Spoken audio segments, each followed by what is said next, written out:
你拼了一辈子，给孩子最好的学区房，花掉积蓄送他留学，等他成家立业，你发现电话越来越短，回来吃饭要提前预约。你以为生儿育女是种树，浇水施肥等着乘凉，后来才知道那是一只风筝，现在你手里飞多高多远，全看风往哪边吹，而那个牵着线的人站久了，手也会酸，酸了就得松手。欢迎来到卢叔讲经典，一句经典道尽人生，读懂变化，看清人生。有没有那么一个深夜，孩子不在身边，老两口对着电视发呆，客厅安静的能听见冰箱压缩机的响声？那天你翻出他小时候的话，歪歪扭扭写着一家人永远在一起，眼泪掉下来，你轻轻问自己，这一切值不值得？你们可以在评论区打上值或者不值。我们这代人从小就被灌输一句话，不孝有三，无后为大。这句话像一把无形的刀，架在脖子上好几十年。30岁不结婚，全家焦虑；结了婚不生娃，被亲戚讲闲话；生了一个最好再来一个，凑个好字。没人告诉你，这个好字拆开了，是一个女子独自撑起的天。经书上有句话，爱不重不生娑婆。每个人来到这世上，都是因为牵挂太重，生儿育女更是把这份牵挂修成了活生生的骨肉。听起来很美好，对吧？生命延续，血脉传承。可你有没有算过一笔账？从怀孕那刻起，你的身体就不再属于你，吃什么都得小心，睡觉得侧着身子，10个月提心吊胆。等他出生，好日子到头了。3年睡不好一个整觉，6年接送风雨无阻，12年陪读熬白了头发。你算算，25年，1/4的人生全搭进去了。更扎心的是，你付出全部心血，他不一定领情。青春期的孩子嫌你烦，成年后的孩子嫌你老。你打电话过去，那头说忙着呢，回头打给你。这个回头，有时候回1个月，有时候回1年。你敢催吗？不敢。你怕影响他工作，怕他压力大，怕他嫌你啰嗦。你把所有委屈咽回肚子里，告诉自己，只要他过得好就行。这句话你说了多少遍？说到后来自己都信了。后来才发现一个更残酷的真相，你拼命培养他，让他飞得高走得远，结果离你越来越远。你没培养好，他一辈子在你身边啃老，你又焦虑的睡不着觉。这道题怎么解？怎么解都是输。有一个老朋友跟卢叔喝酒，喝到第3杯哭了。他说儿子在深圳买了房，首付300万，他把老家2套房全卖了，凑了200万，剩下的钱儿子自己想办法。他以为卖了房就跟儿子住，多好。结果儿子说，爸，房子太小，你和妈来了住不下，你们先在老家租房吧。60多岁的人卖了房租房住。他端着酒杯说，我这辈子到底图什么？经书里有4个字，求不得苦。生孩子为了养老，可多少老人住进养老院，子女1年来2趟。生孩子为了家族兴旺，可多少家庭因为财产分配反目成仇，老人在中间受夹板气。生孩子为了传宗接代，可你网上看3代，知道你太爷爷名字的有几个？这个时代变化太快了，你以为养儿防老，现在儿女不肯老就已经很好了。你以为多子多福，现在儿女多的家庭，老人像皮球被踢来踢去。你以为血脉亲情割不断，现实是距离和时间真能冲淡一切。这不是劝你别生孩子，也不是说你生孩子错了，你可能从一开始就弄错了意义。你把生孩子当成投资，当成保障，当成人生必选项。可这世上最贵的投资，就是用一生去赌一个不确定的回报。你把自己的幸福绑定在另一个独立个体身上，他活得好了，你跟着高兴；他活得不好，你跟着揪心。这种情绪像过山车，坐30-40年，你的心还能好吗？有一个妈妈跟我说过她的经历，她说，我女儿结婚那天，女婿敬茶叫了我一声妈，我突然觉得自己任务完成了，往后的日子好与不好都是他们家的事了。回到家里，老公在沙发上看手机，他在那坐了10分钟，2个人没说一句话。他说那一刻他觉得这屋里少了一个人，少了那个从出生就追着他喊妈妈的小女孩。那种空是骨子里的空。你再看看佛经怎么讲，一切恩爱会，无常难得久，生时多畏惧，命危于晨露。连你自己这具身体都抓不住，你又怎么能抓住另一个人的一生？所以生孩子的意义到底是什么？如果你到现在还在纠结值不值，我要告诉你一个可能不太顺耳的观点。你种花不是为了等花开给你遮阴，你赏月不是为了把月亮摘下来当灯用，你生孩子是因为你曾经在这个世界上活过，爱过，痛过，笑过，你想把这种活着的感觉传递出去。这是一个生命见证另一个生命的过程，不是你带他来，是他借你而来。你养他长大，不是为了让他回报你，而是为了在这段共同走过的路上，你重新认识一次自己。看着他摔倒，你想起自己小时候膝盖上的疤；看他考满分高兴，你想起第一份工资到手的心情；看他恋爱受伤，你想起20岁那年在雨里站了一夜的自己。孩子是你的一面镜子，照出你年轻时的模样，照出你父母的影子，照出你内心深处最柔软最脆弱的那一块。有句话说得好，父母之爱子，则为之计深远。可这个深远不是给他留多少钱买多大房，而是你在这10几20年里，把一个生命从脆弱带到强壮，从无知带到懂事，从依赖带到独立。到了该放手那一天，你站在他身后，看他自己走进风雨。这个过程本身就是意义。经书上说，是日已过，命亦随减，如少水鱼，斯有何乐？日子一天天过，命一天天短，像缸里的水越来越少。你在这有限的时间里，能和一个人产生如此深刻的连接，这难道不是最大的福报？生孩子这件事，最大的骗局不是骗你付出，而是让你误以为付出就要有回报。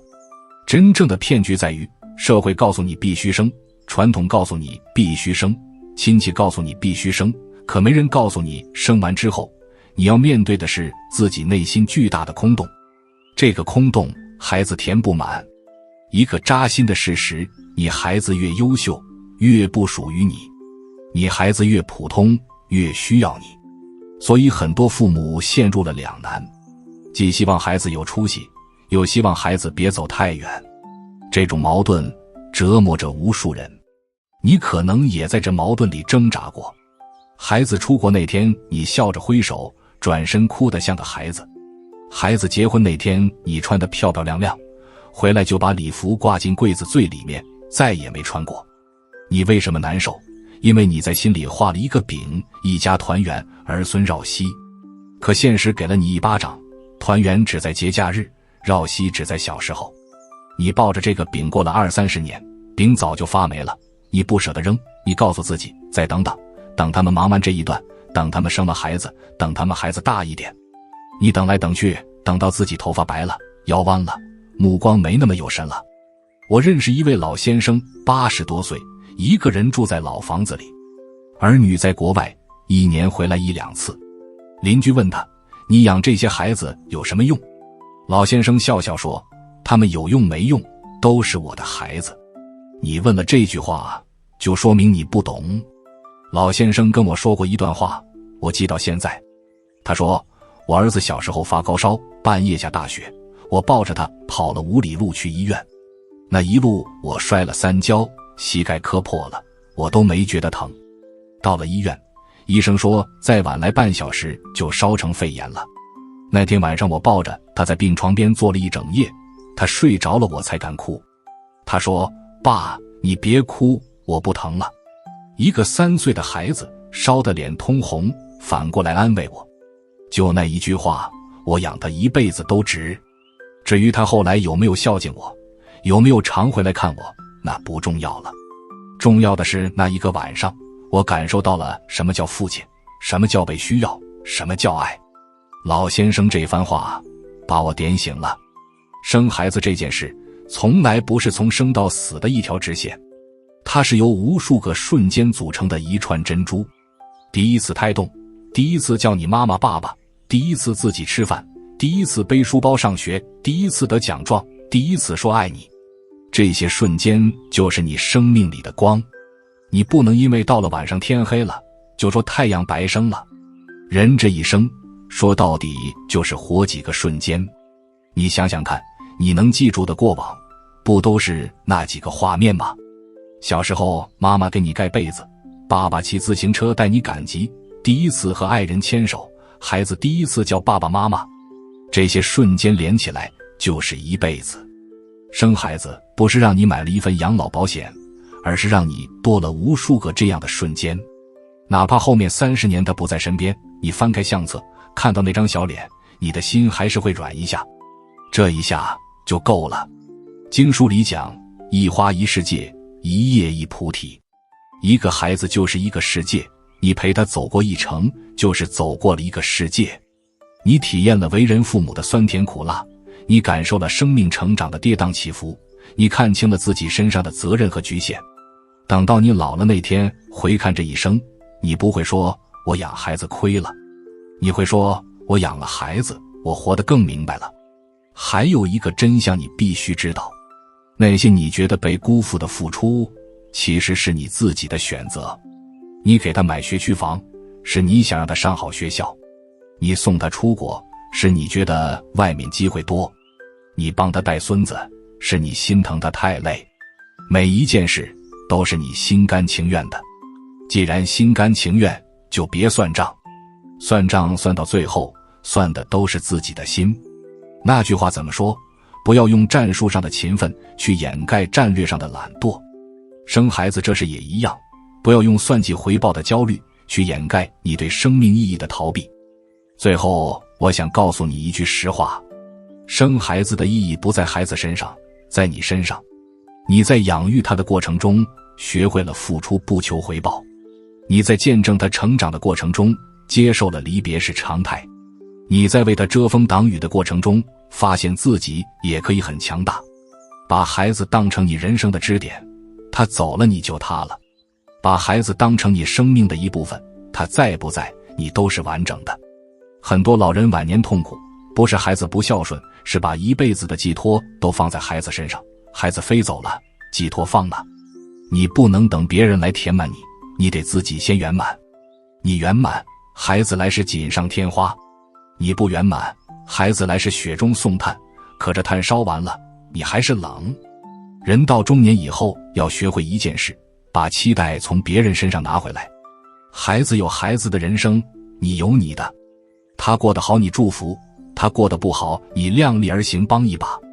别把自己活成他的附属品，也别把他活成你的作品。你们是两代人，两条河流交汇过，然后各自奔向大海。那个最扎心的真相是什么？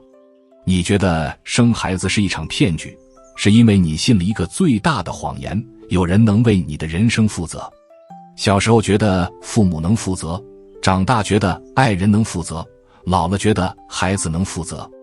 到头来你会发现，没有人能为你的人生负责，除了你自己。连佛都说过，自依止，莫依依止。依靠自己，不要依靠别人。生孩子是一场修行，修的是你的无我，你的接纳，你的放下的能力。不是孩子欠你什么，是你借着孩子看见了自己。所以别再问之不值。当你开始问之不值的时候，你就已经输了。真正的爱没有办法计算回报，真正的付出本身就是得到。刷到这条视频的你，无论此刻是委屈，是后悔，是想不通，卢叔都懂。你辛苦了，你确实不容易，你付出的远比得到的多得多。但我想让你记住今天这句话。你在那个大雪纷飞的夜晚抱起他跑向医院的时候，你从来没有想过后来。那一刻，你只是一个父亲，一个母亲，一个愿意为另一个生命付出一切的人。这就是生孩子的意义。你们可以在评论区留下一句你想对孩子说的话，哪怕只有一句，爸妈爱你。写出来，这是你和自己和解的第一步。如果这一集对你有所提醒，欢迎订阅卢叔讲经典，并开启小铃铛，让经典的话在你需要的时候再次出现。用经典照见人心，用时间验证智慧。我们下节课再见。